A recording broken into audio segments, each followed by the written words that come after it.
Slava Ukraini! Like at home.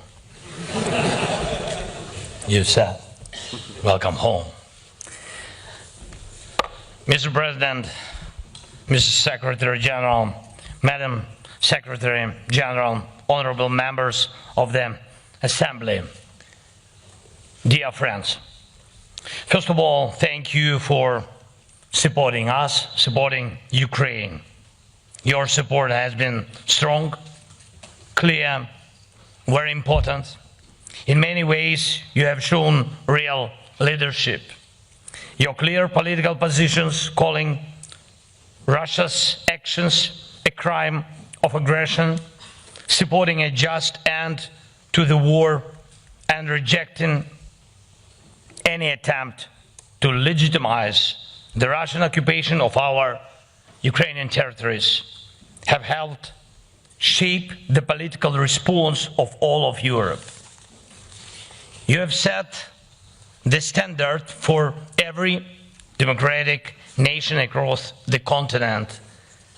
Thank you for that. Thank you. Since, yeah, please. Thank you.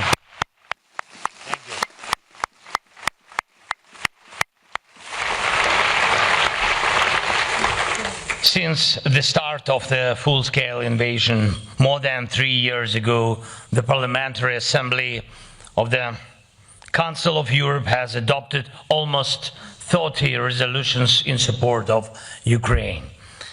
The Council of Europe was the first major international organization to expel Russia for its aggression. You made it clear Russia's attack on Ukraine is an attack on all of Europe. And that's exactly what it is. It's a war against our shared way of life, a way of life that changed Europe for the better.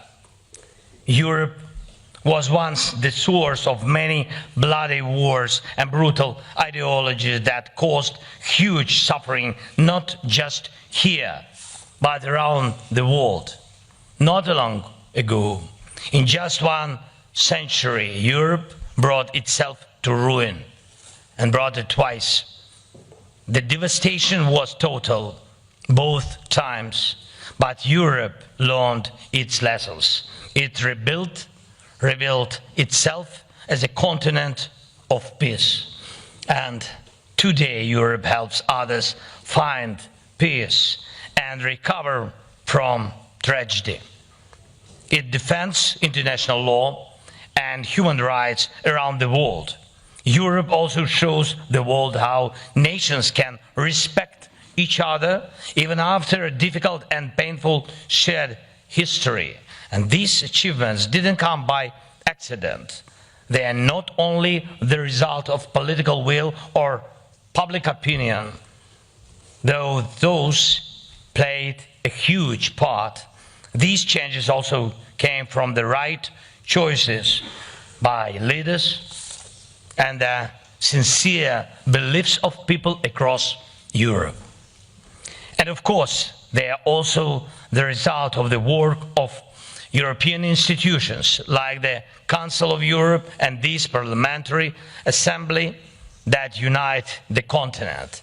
And importantly, they are also the result of Europe's commitment to justice, to holding evil accountable not just by force, but by law, by courts, by verdicts based on proven guilt. And we all remember that tribunal that brought justice after the horrors of Nazism. And the world will never forget Nuremberg. Years later, when hate and war returned to part of Europe, another tribunal was needed, this time for the crimes in the former Yugoslavia. And again, Europe and its partners made sure justice was done in The Hague. Now we need the same for Russia's aggression against Ukraine. This crime must be judged clearly and fairly. The world needs an honest historic verdict. So everyone responsible for this war must be held to account. And not just because of what we all see happening in Ukraine, but through a proper legal process. It was here, in this assembly, that the first call for such a tribunal was made. The idea was endorsed here. And now it's gaining real support from partner countries in Europe and beyond. And I also want to thank the members of the Committee of Ministers who took a vote and supported the decision on establishing the special tribunal. Thank you. And yes,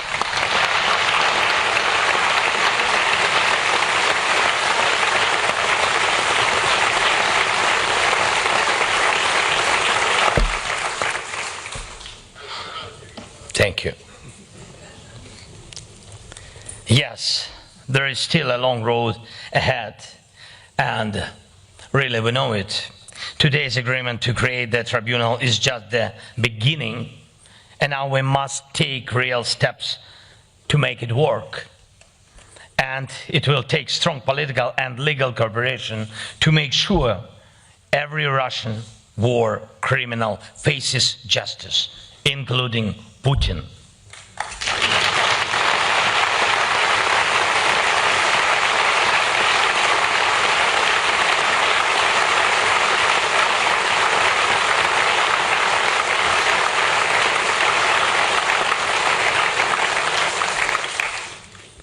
And this is the path we must walk all the way to real charges and real verdicts. And I urge you to stay involved and keep leading, just as you have done so far.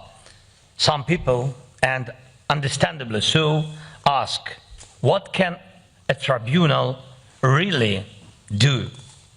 Wouldn't it be better to focus entirely on weapons, technologies and drones? Of course, military support for Ukraine, tough sanctions against Russia, political pressure on the aggressor are all essential.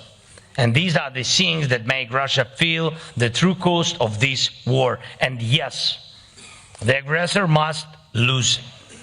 And we are working on that. Ukrainian lives must be protected. And I thank everyone who supports our defense. But justice matters too.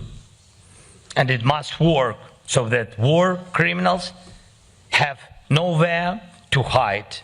Not in Europe, not anywhere. Justice must work in a way that makes it clear to anyone planning such crimes of aggression, that accountability is certain. And justice must work in a way that sets a legal principle: no rewards for aggression. That's why the crime of aggression must be recorded, judged, and punished. The Hague, perfect venue for it. The Hague is waiting for justice to be delivered. Thank you to everyone who is making that happen. Thank you.